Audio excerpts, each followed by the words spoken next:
الأسماء كلهم على ورقة ثانية أسمائهم. اسألها ياسمين.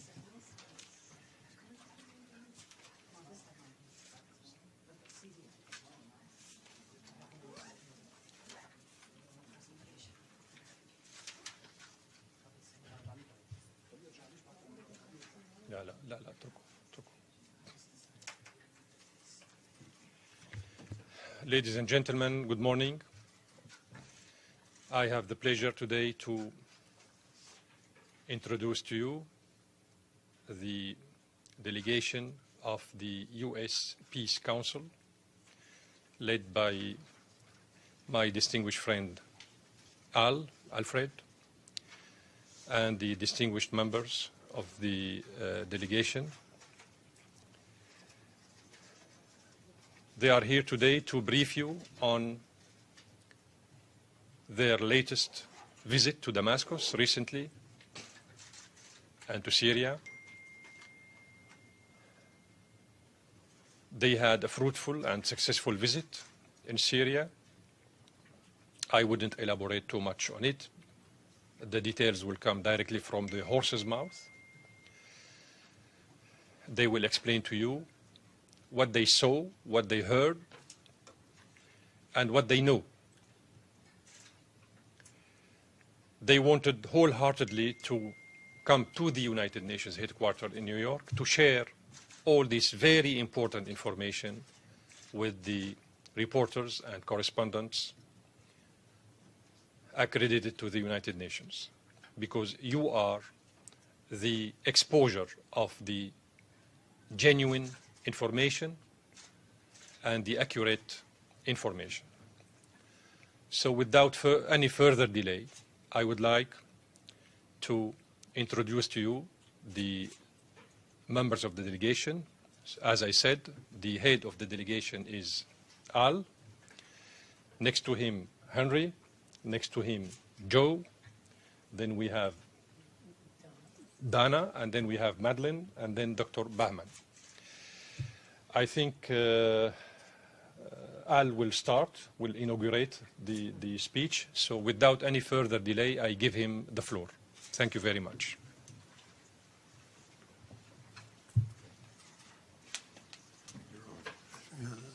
It's on. Thank you, Ambassador. Thank you very, very much. And thank you all for coming to hear our presentation. I'm Alfred Martyr, and I'm president of the U.S. Peace Council. It was quite evident to us over the several years that what we were hearing and reading from the press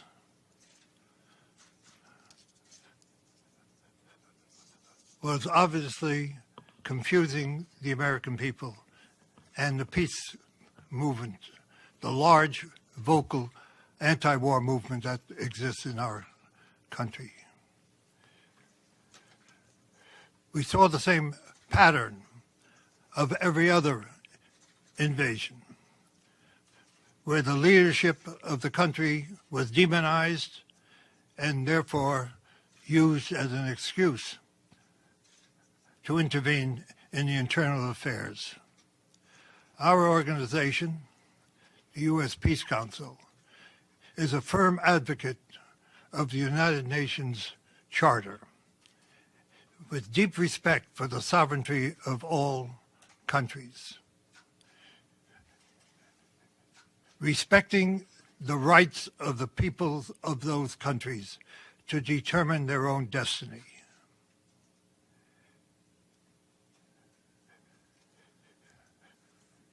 It was our consideration that we had to reach out to the U.S. peace movement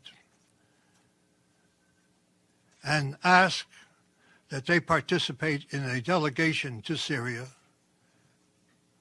to see for themselves what existed, to speak to both officials and non-officials, civil society,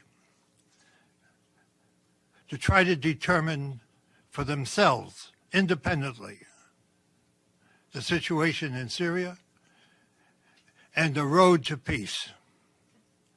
That is our responsibility. Our responsibility is to reach out first to the U.S. peace movement and then to the American people.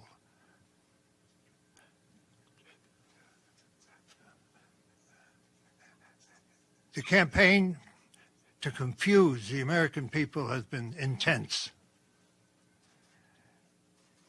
And it is our purpose to try to bring some light, some understanding, which can perhaps lead to the American people demanding an end to the intervention and peace in Syria. We reached out to many peace organizations in our country to try to get a broad delegation to go. I would be less than honest if I did not say that some did not come because they were fearful of going into a war zone. Others demonstrated the confusion that does exist because of reading the propaganda and the barrage of, unfortunately, the media, which gives such a one-sided story. We feel we have that obligation. And it's a tribute to those who went, that they overcame those obstacles and agreed to go, and may I point out, paid their own way to go. So I would like to first introduce the co-leader of the delegation, a member of the Executive Board of the U.S. Peace Council, Dr. Henry Lowenthorf. Thank you, Al. Thank you, Ambassador. Our delegation was co-led by Jerry Condon, who's the Vice President of Veterans for Peace. He's not able to be here. He's active right now in Seattle, Washington, where he lives, in that area. Two other members of the delegation are unable to be here. Judy Bellow, who lives in Rochester, and Vanessa Beeley, who is an independent journalist who has returned to Syria to report directly what she is seeing as she investigates further the truth of what's happening in Syria. I think what Alfred said is so true. We are fighting a mass of propaganda that has demonized the Syrian government, demonized its leaders, an effort that precedes every other intervention that the United States has made over the course of many, many decades in order to convince people that it's okay for quote-unquote humanitarian reasons to overthrow a government and to replace it with whatever. The United States prefers a government that is not independent, that is a willing participant in what the whatever U.S. policy is. So what we saw in Damascus and what we saw in the two villages we visited outside Damascus belies the propaganda that has overwhelmed us. It's hard. It's hard for even those of us who have been in the peace movement for a long time. It's hard for us to ignore this propaganda. It is so well orchestrated. We spoke to members of industry, the Chamber of Industry. We spoke to leaders in the student union, the National Student Union. We spoke with NGOs that are involved in taking care of the orphans of those who have died in this war on both sides. They don't discriminate. Orphans are orphans.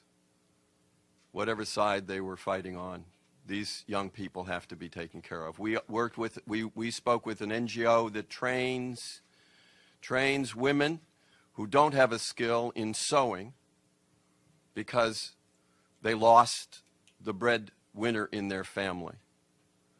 We spoke to an NGO where they're trying to deal with reconciliation and trying to make sure that supplies get to those areas of the country that are under the control of the terrorists, the mercenaries. And we make a distinction between opposition, the political opposition with whom we also met, and the terrorists and the mercenaries with whom we did not meet. We met people in Syria who work nonviolently to bring about change. We learned of their efforts to bring about change, working in opposition to the government, working with the government, but nonviolently. We met with government officials. We met with the Minister of Administration. We met with the Ministry of Health. We met with the Minister of Reconciliation. A whole approach to bringing back those Syrians who have, for one reason or another, joined the mercenaries and the terrorists. And my fellow delegates will speak, I think, about some of the details of these. But I want to give you just an overview of whom we met with. We saw for ourselves the damage that was done to the university. Even while we were there, a shell fell into the School of Architecture, killing students and faculty. And the students themselves were rebuilding the damage. We saw villages that are basically Christian villages that have been besieged by the terrorists but have now been liberated. And the damage done to a shrine in a village called Malula, which is a village where they still speak Aramaic, the language of Jesus, and the attacks on the Christian population. One of the things I bring back, there are two things I want to mention finally that we feel are really important. One is that while the United States would like to divide the Syrians up by religion or within a religion by the different beliefs within that religion, there wasn't a Syrian we talked to who would accept that. We spoke to the Grand Mufti and he said, people ask me how many Muslims there are in Syria, and his response is always 23 million. That's the population of Syria. And when we talked to the bishop of one of the Orthodox churches, he answered the same thing. The number of Christians is 23 million. We will not allow ourselves to be divided up the way the United States has divided up the people of Iraq or Libya or Afghanistan or so many other countries. We won't allow that. And that unity, I believe, has led to the ability of the Syrians to withstand an invasion by the most powerful country in the world and its most powerful allies in Europe, its most powerful allies in the Middle East, with what is a vicious attack on the Syrian people. The second is the sanctions. I have to admit that I did not know before I went that the United States has imposed sanctions on Syria in a way that's similar to the sanctions that the United States imposed on Iraq in the 1990s in order to weaken that country and that government that the United States admits killed 500,000 children in Iraq during the 1990s sanctions. That set of sanctions means that the Syrian people cannot get medicines that they desperately need. They cannot get factory parts that they need to maintain their economy. They can't get infant formula and many other things. Their students cannot go abroad. Their lawyers are separated from the rest of the international legal system because of those sanctions. These sanctions are not reported in the U.S. media, to my knowledge, and we need to know about them. Another way to weaken, these sanctions are another way to weaken the Syrian government and the Syrian state. So that's my overview. I would like to ask my fellow delegates to add what they want to this. We have representation from different peace organizations and peace movements within the United States. We tried to make it as broad, as Al Martyr said, as broad a delegation as we could. So maybe Madeline, you would like to? Sorry.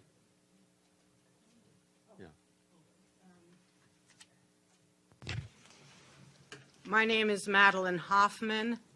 I'm the director of New Jersey Peace Action. I went as an individual representing myself, but I've been a peace activist for 16 years. And I went because I felt that, I went to Syria because I felt that it was important to learn from the Syrian people themselves what was actually happening in Syria, because there has not been enough of or a focused enough response by the peace movement in the United States to what's been going on in Syria. And I can't add a whole lot to what Henry and Al have said, but I want to make this one particular point because I think it's very important and it gets to the core of everything that's going on. This is not a civil war in Syria. That's probably the first thing we heard, and we heard it over and over again. It is not President Assad against his own people. It is President Assad and the Syrian people all together in unity against outside forces, outside mercenary forces, terror organizations, the names change every day or every other day to try to protect their identity and maybe keep the connection between the country that funded it and that group kind of a little bit more nebulous. But there are groups, mercenary forces, supported by Qatar, Saudi Arabia, Turkey, the United States, and underneath it, Israel, the state of Israel. And these outside mercenary forces are the ones that are terrorizing the Syrian people and are attempting to divide the Syrian people. I remember when the U.S. invaded Iraq, our organization was against it well before the invasion ever began. But once the invasion was over and the United States was setting up a government, we talked to many Iraqis who said, we're not Sunni and Shia, we're not Sunni, Shia, and Kurds, but the United States is trying to divide us that way. And we got exactly the same message when we were in Syria. We are Syrians, as Henry said before, whether you're Christian, Muslim, or other, you're Syrian, and that's one of the things that's enabled the Assad government to withstand 5+ years of this kind of outside attack. When Saddam Hussein, when it was time for the U.S. to unseat Saddam Hussein, after years of sanctions and 2 wars, he fell like that. When it was time, the United States decided time for Gaddafi to go, he fell like that. But when it was time, the United States decided it was time for Assad to go, he did not fall. And why? Because he has the support of 23 million Syrian people, and it was more before all these refugees were created and refugees were sent around the world. The whole idea of regime change, the policy of regime change, if you will, it's illegal under international law. The United States has no right to do that. The United States has no right to decide for the Syrian people who their government leaders should be.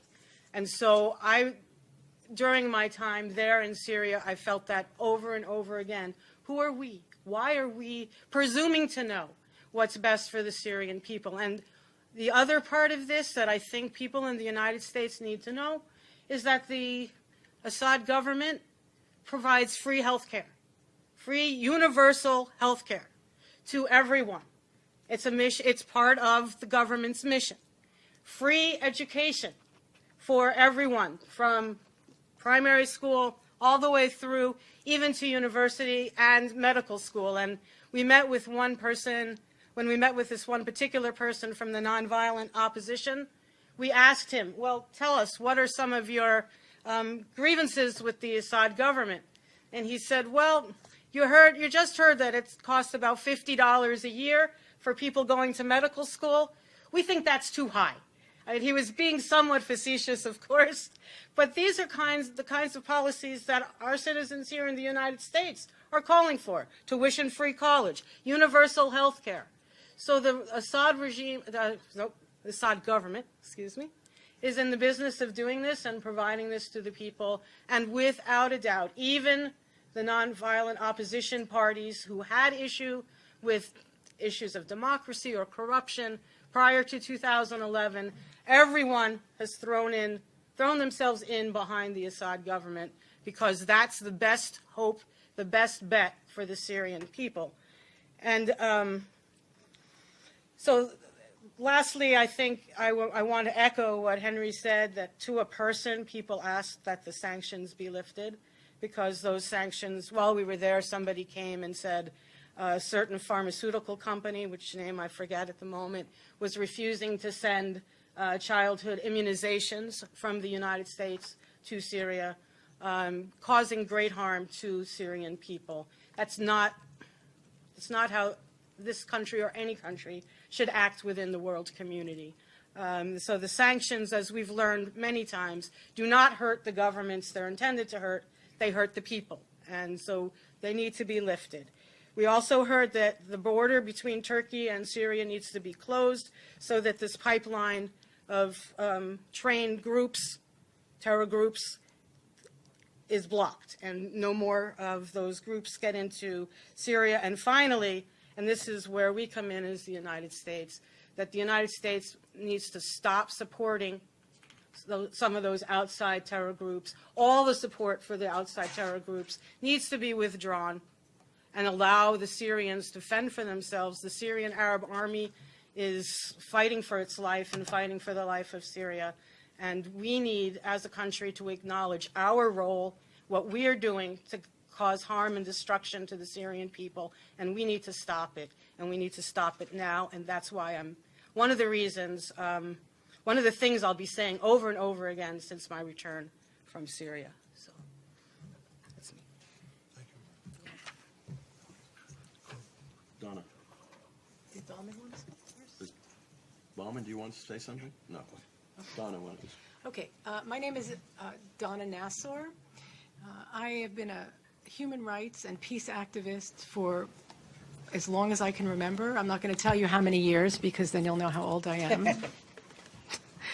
I was honored to be asked to be part of this delegation, and I am grateful that I had the opportunity to go and see for myself, to sit face to face with the Syrian people,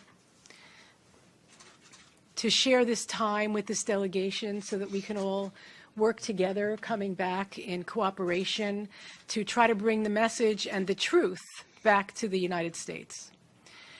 As an American citizen, it is shameful for me to admit what my government is doing in the sovereign country of Syria. We have no right to impose these illegal sanctions. In fact, these sanctions, allegedly, the government says are against the government of Syria, but in fact it's against the people, civil society, people who are attempting to maintain the infrastructure, the health care, the safety of all Syrian people. One of the things that stood out to me is not only the lack of medication and the fact that Syrian children are dying because they can't get chemotherapy meds into the country because of the illegal sanctions that the U.S. and the West has imposed. Also, they're not allowing parts and material to get to businesses who are trying to maintain. And they're trying to maintain for more than one reason, and not just to continue to make money, but to employ people. Because when people have no way to earn a living, they become desperate. And we know that some of the Syrian people who may have chosen to join the terrorists, mostly for economic reasons, because they couldn't earn a living. And their benefactors, the U.S. and all the others who are collaborating together to fund this terrorism, are paying people very well to participate in this illegal activity against the Syrian people. So there are so many ways, subtle ways, that the U.S. sanctions are affecting the Syrians. And when we spoke to the business people, they mentioned to us, we're desperately trying to stay in business. We're desperately trying to keep our people employed so they don't become desperate and they don't then feel like they have no other choice. Something else that's very important is we did have the opportunity to speak with civil society, not just all of the official organizations. And we met with people who have witnessed and lived through and shared their experiences with the mercenaries and explained unspeakable things. And I'm not going to go into detail about what those were. But it was very difficult to sit in the presence of someone whose child was assassinated, whose niece was kidnapped and is still missing, whose daughter was raped, kidnapped, raped, and then sent back, male and female rapes we heard about. So this is what the U.S. is financing. This is what the U.S. is backing. And this is not okay. And as an American citizen, beyond being a peace and human rights activist, I will not be silent about what I learned. And we have to take responsibility for what's happening in this country and the lack of morality when it comes to our foreign policy and what we are doing elsewhere. I do want to say that, you know, we did have almost a 2-hour meeting with President Assad, which we were all very grateful for.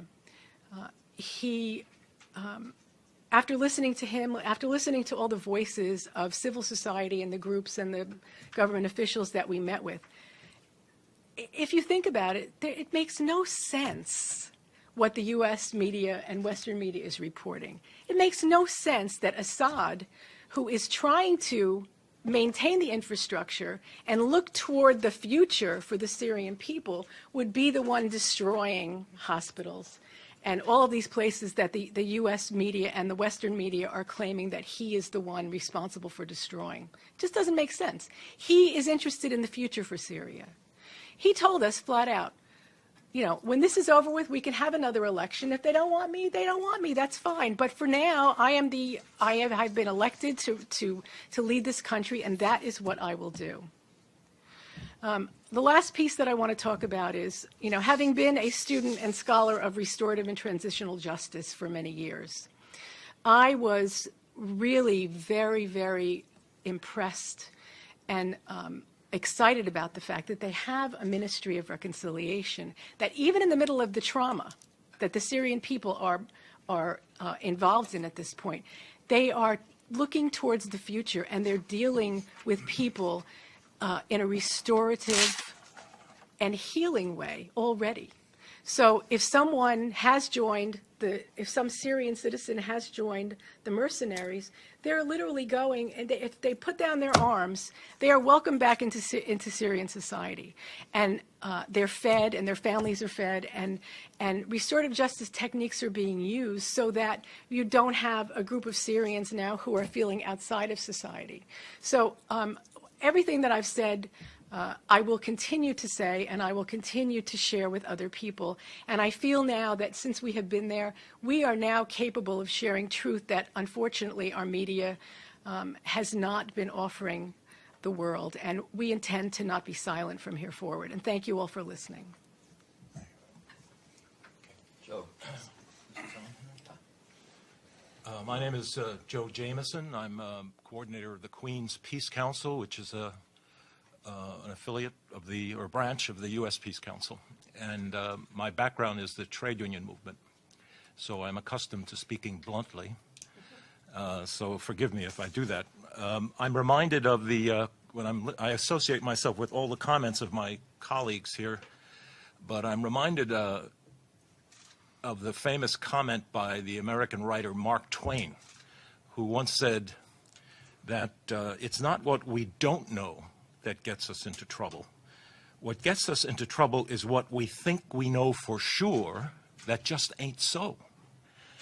And that's what I think of when I think about my fellow Americans and what they know about Syria and what they think they know about the war and the Syrian government and the Syrian leadership. What they think they know, I'll argue, just ain't so. And so we have to take that on because we're getting into trouble. Our delegation came to Syria with political views and assumptions, but we were determined to be skeptics and to doubt everything, to meet everyone we could, and to confirm or disconfirm received opinion and establish and conventional wisdom, and to follow the facts wherever they led us. I concluded a number of things from the trip. I won't go over things that my colleagues have already mentioned. The motive, in my opinion, of the U.S. war is to destroy an independent Arab secular state. It's the last secular Arab state standing, and it wants a client regime like Libya, like Iraq, like a number of other countries you could mention. The U.S. hostility to independent Syria long precedes 2011, the beginning of the war. The U.S., I concluded, claims to be against ISIS terrorism, but yet it's been loath to fight a really consistent fight against terrorism.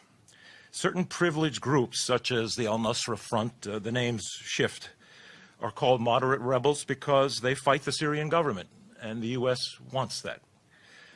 They are not moderate. They beheaded a 12-year-old boy when we were there. We saw it on YouTube and on TV. The motives of the U.S. proxy war states are somewhat different. Sectarian motives and regional power rivalries affect Saudi Arabia and Qatar. The Wahhabist ideology, the ideology of the Muslim Brotherhood, is a sick, medieval, backward ideology. It drives the Saudi state. It motivates that state to finance this war. And Damascus, by contrast, promotes a socially inclusive and pluralistic form of Islam. And we met the leaders of that form of Islam, and they are humane and democratic-minded people and have every reason to join with the American people in stopping this insane support for Wahhabism, which is behind so much terrorism in the world. Those of my fellow countrymen who are dogmatic about Assad demonization are not going to like what I have to say now, which is that the Syrian government is popular, and for that reason, it is winning the war.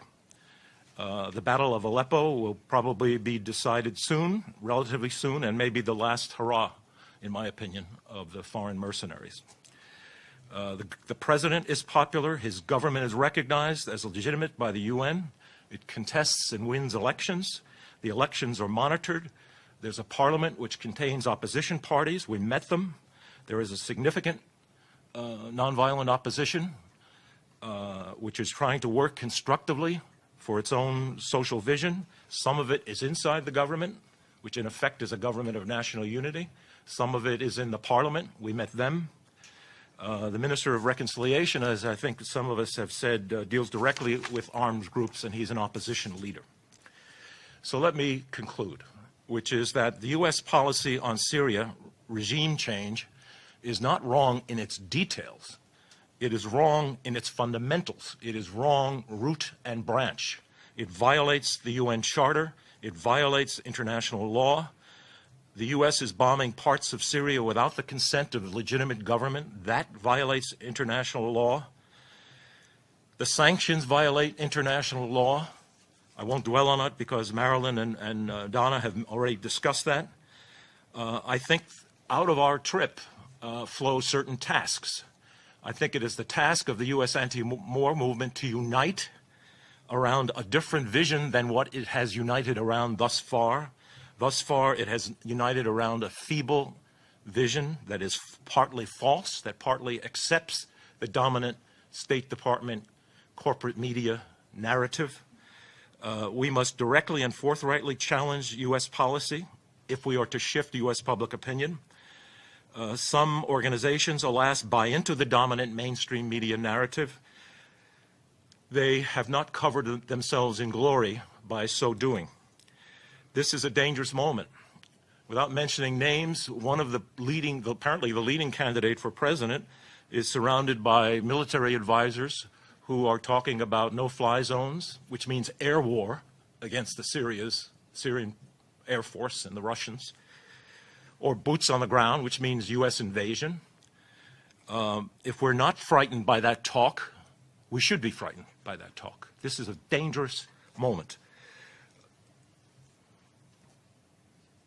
We have to change the basic U.S. policy. We need to have a different kind of anti-war movement, and we must begin to shift U.S. public opinion. Thank you.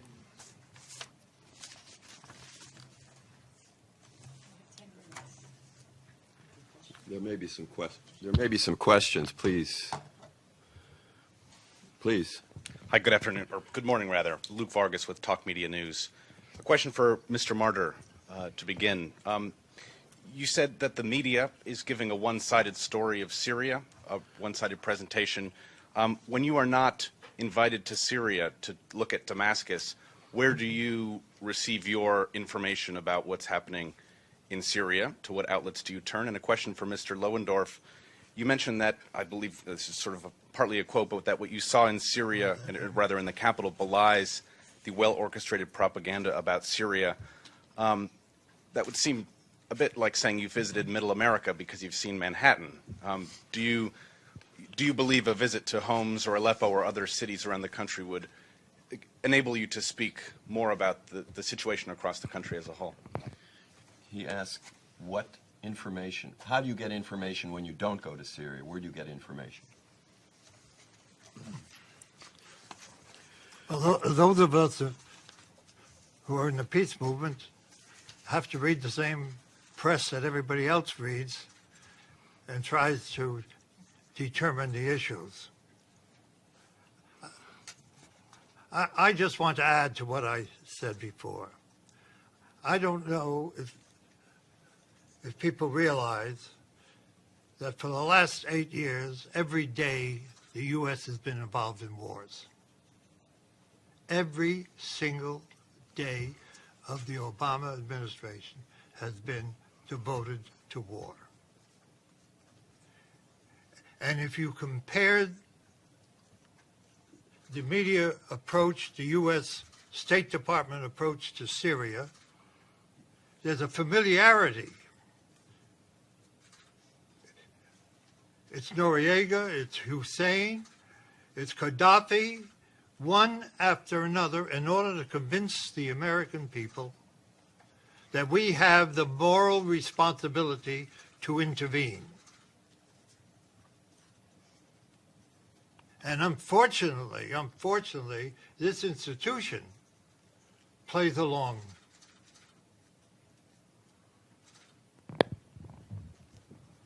With it.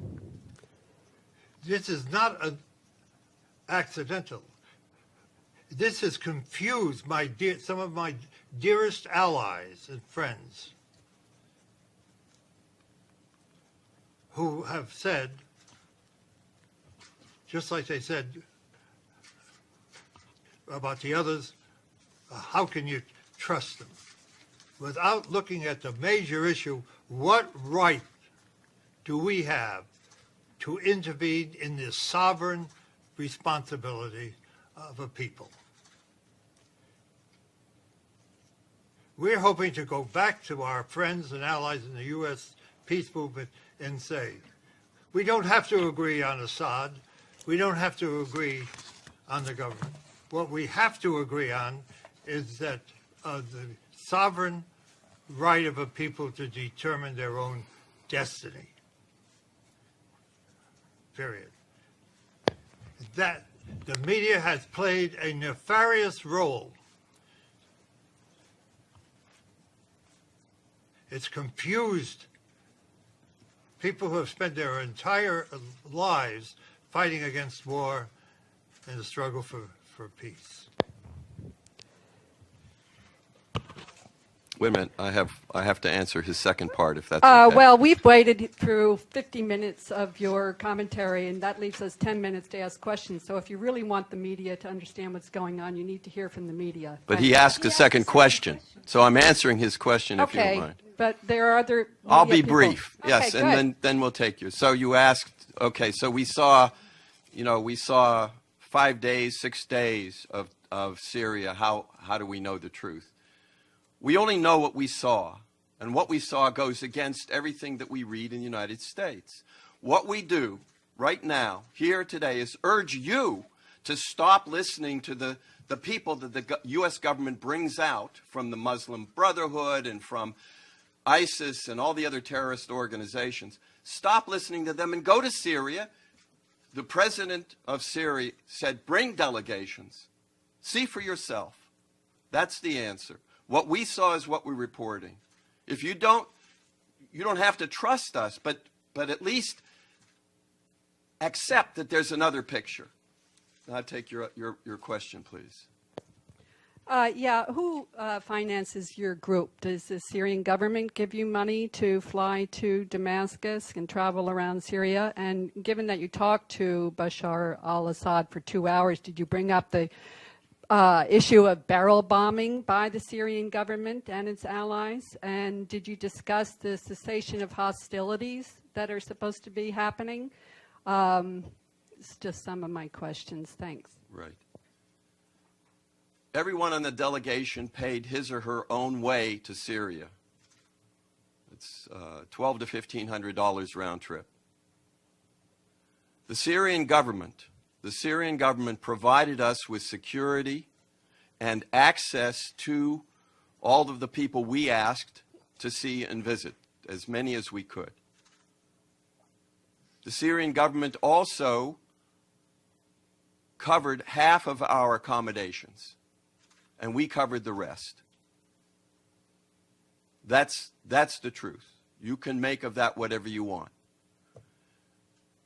In terms of meeting with President Assad, we did not ask about barrel bombing. Barrel bombing is a term that the United States uses, like Scud missiles, a nasty word. What we learned from him and from others is that when the terrorists destroy something, they show pictures and say it's the Assad government. Bombing, no matter who does it, is likely to kill civilians. We know that.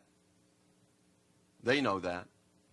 But when an outside force, like the United States and its allies, invade with mercenaries, you expect the consequences that we've seen, which is a lot of loss of life and a lot of people fearing for their lives, leaving. Most of the people who leave, however, do not rush to the terrorist side, they rush to the government side. Those people who left the country left for various reasons. In part, they could afford to leave.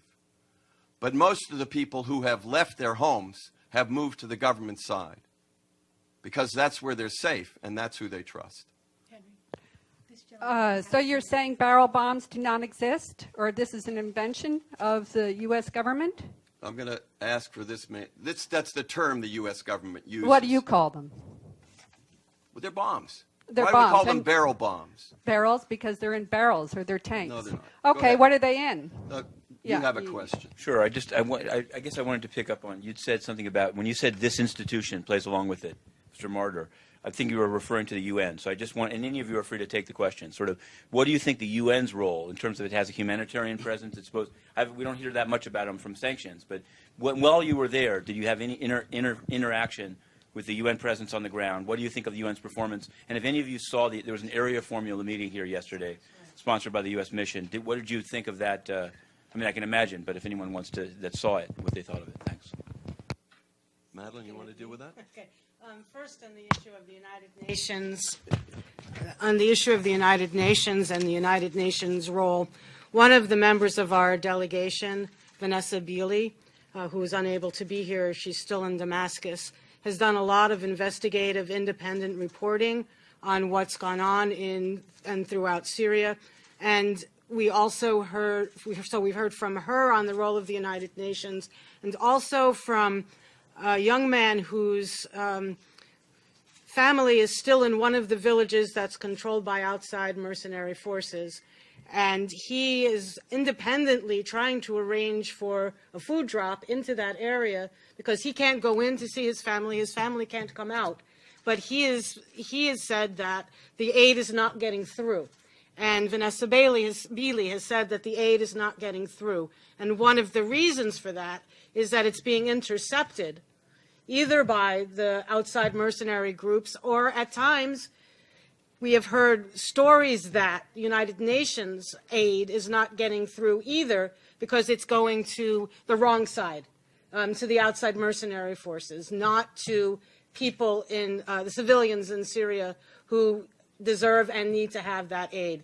This is all probably independently verified. I don't have the information here at my fingertips, but the role of the United Nations hasn't always been what it should be in this particular conflict, and I'll end there. Did you want to add something? Okay. The only thing I did want to say quickly is that I recommend that there are two independent journalists on the ground in Damascus, Vanessa Beeley, Beeley, and Ava Bartlett. Ava's Canadian, Vanessa is from the UK. And they're still there right now, and they're writing, they're visiting locales, and they're reporting on the ground, talking to people, collecting the voices of Syrians. And I recommend that you find them. They're both on Facebook, and then you can look up the articles that they've written because they've been published. Thank you. I just want to mention one thing that was raised by Dr. Jafari for us, that there was an informal meeting of the Security Council, I think some members of the Security Council yesterday, on the question of Syria, and apparently two doctors from one of these organizations that are affiliated with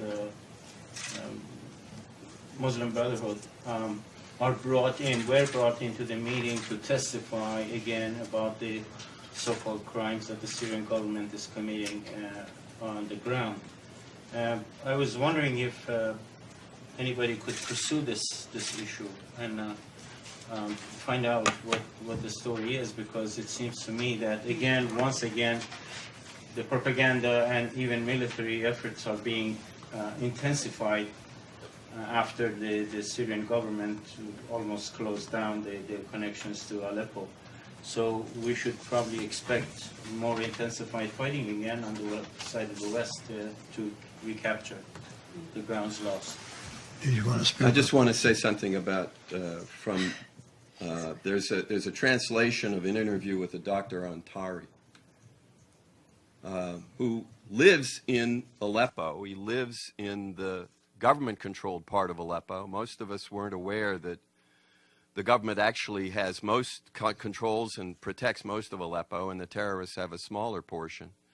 And we hear only about and from the terrorist-controlled side. But Dr. Antari, you can find the interview if you search for Vanessa Beeley and the interview. But you had a question, please. We can't. All right. But maybe if you're available, we're available to speak if you want to continue this discussion.